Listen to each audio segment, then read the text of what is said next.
Дорогие друзья, я приветствую вас из солнечной, оговорилась, хмурой Финляндии. Спасибо всем за интерес к моему каналу, особое спасибо за лайки, комментарии и, конечно, отдельное спасибо моим постоянным зрителям за поддержку. Спасибо, друзья! Итак, сегодня популярная рубрика по заявкам телезрителей. Неоднократно кто-то из зрителей просил: а вот вы расскажите, сколько русских сидит на финской социальной шее? Просили? Так вот, напросились. Сейчас расскажу и про наших, и про ваших, и про ихих, и про ихних, и про егойных, про всех. Кто случайно забрел на мой канал, предупреждаю. Чувства всяких верующих могут быть жестоко оскорблены. Поэтому слабонервных прошу принять таблеточку и перейти на другой канал. Если вы не согласны, сидите и не пидите. С истеричными посетителями на этом канале разбираются по законам военного времени. Предупрежден, значит вооружен. Все. Постфактум претензии не принимаются. Но остальные добро пожаловать. Пожалуйста, проходите, присаживайтесь, устраивайтесь поудобнее. В Финляндии разгорелась дискуссия о социальных пособиях и их получателях. Толчком послужила статья газеты Ilta-Sanomat, в которой опубликовали сумму расходов финского соцстраха Кела на пособие иностранцам. Подробности смотрите в моем видео по ссылке в описании. Теперь газета пошла дальше и опубликовала исследование, основанное на статистических данных Кела, где впервые сравнили количество получателей пособия по прожиточному минимуму, то есть пособия по бедности, toimeentulotuki, в разных языковых группах. И что же мы видим? Занимательные цифры. В стране проживает около 43,5 тысяч арабоязычных жителей. Более половины из них, почти 23 тысячи, получали пособие в 2024 году. Среди сомалийцев ситуация похожая. Из 27 тысяч человек пособие получали 13 тысяч, то есть почти каждый второй. Недалеко от сомалийцев ушли украинцы. 47,5% украиноговорящих в Финляндии получали пособие по бедности в 2024 году. Для сравнения, в прошлом году в Финляндии проживало более 100 тысяч русскоязычных. Среди них получатели по бедности 13%. Особо хочу подчеркнуть, что статистика дана не по странам, не по гражданству, а по родному языку, который граждане сами указывали в регистрационной системе Финляндии. То есть по пособиям украинцы одержали сокрушительную победу над русскими. Все, шах и мат, расходимся. Я считаю, мифы об исключительном трудолюбии украинцев и патологической лени русских развеяны полностью и больше не будут возникать в обсуждениях. Все, тема закрыта. Продолжаем. Для сравнения, среди носителей финского или шведского языков пособие получали только 4,5%. Всего в Финляндии было около 350 тысяч получателей пособия по бедности. Из них 226 тысяч финно- и шведоговорящие жители, а 130 тысяч иноязычные. Общая сумма выплат составила в 2024 году 825 миллионов евро. По мнению экспертов, рост расходов по сравнению с предыдущим годом связан в первую очередь с войной на Украине и наплывом беженцев. Министр финансов Рикка Пурра повторила, что социальные выплаты нужно ограничить только гражданами Финляндии. Она еще намекнула, что надо бы пересмотреть и условия получения медицинской помощи. Но пока Конституция мешает воплотить такое предложение в жизнь. Эксперты Кела уточняют, размер пособия по бедности зависит от количества детей. Поэтому в статистику попадают также и дети из семей получателей. А в арабской и сомалийской общинах детей очень много. Например, среди арабоязычных получателей 40% это дети до 17 лет. Однако Кела не предоставила газете точной статистики о том, сколько совершеннолетних заявителей из разных языковых групп получали пособие по бедности в 2024 году.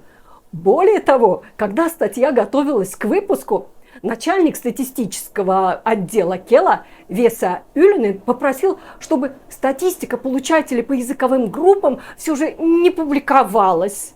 По его словам, было бы безопаснее использовать только разделение на отечественные языки, шведский, финский, саамский, и иностранные, все вместе.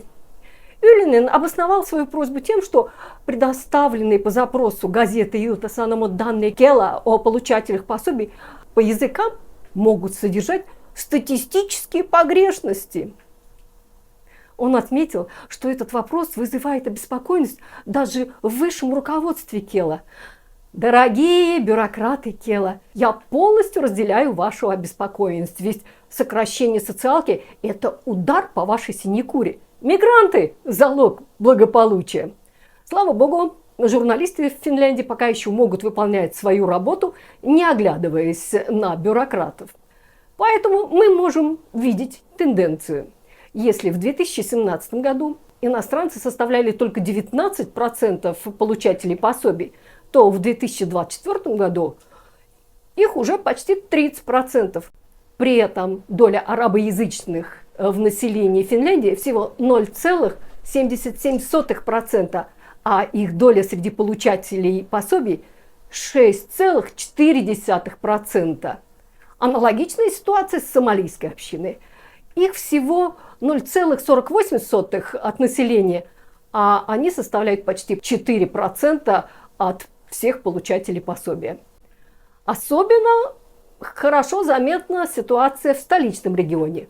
В Хельсинки пособие получали 53% арабоязычных жителей и почти 50% сомалийцев. Среди украинцев таковых 40%, среди русских 14,5%. Для сравнения, среди финно- и шведоязычного населения только 5,2%. Несоответствие видно особенно ярко. Сомалийцы составляют всего 2,2% населения Хельсинки, но среди всех получателей пособий их 12%. Арабы лишь 1,6% населения Хельсинки, но почти 10% получателей пособия по бедности. В соседних городах такая же картина. В Эспо пособие по бедности получают 54% арабоязычных, 42% сомалийцев, 38% украинцев, 11% русских. В Ванта на пособие по бедности 45% украинцев, 13% русских, 53% арабов, 47% сомалийцев. При этом арабоязычные составляют меньше 2% населения, но формируют 12-14% всех получателей пособий по бедности. Эти цифры заставляют задуматься, куда мы пришли и куда идем. Не провалилась ли программа интеграции? И что делать? Профессор экономики университета Aalto Мatti Sarvimäki называет ситуацию серьезной перепредставленностью. Доля сомали и арабоязычных в населении Финляндии составляет всего несколько процентов, а их доля среди получателей пособия по бедности достигает 10%. Это слишком много. Sarvimäki много лет изучает влияние интеграционных курсов и уверен, что сокращение интеграционных программ было бы ошибкой. По его словам, обучение финскому языку и адаптационные курсы улучшают шансы иммигрантов и их детей на рынке труда. Отказ от этих программ приведет к ухудшению интеграции и в итоге дорого обойдется налогоплательщикам. Статистика подтверждает проблему. У выходцев с Ближнего Востока и Северной Африки занятость лишь 53%. Для сравнения, у мигрантов из ЕС, Европейской зоны свободной торговли, ЭФТА, Исландия, Лихтенштейн, Норвегия, Швейцария и Северной Америки занятость более 80%. Кроме того, доля иностранцев среди получателей пособий по безработице растет.